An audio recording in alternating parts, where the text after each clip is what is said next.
Ayan guys, magandang gabi at ngayon ay nandito po kami sa bahay ng isa naming kasamahan sa Tagaligtas Riders Philippines at kami po ay magre-repack ng mga school supply.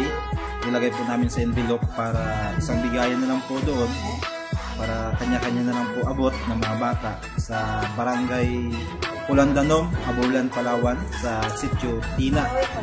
Doon po sa ating mga kapatid na Tagbanwa, ating mga bayan na talaga hindi masyadong naabot ng government sa mga naabot man siya pero hindi masyado na napapansin. So ayan, salamat po sa Team Charity sa pamumuno ni Paps Ramon Biswino Vlog at sa pamilya ni Sir Timothy na talagang masipag magbigay ng tulong at sa buong grupo ng Tagaligtas Riders Philippines Palawan Chapter.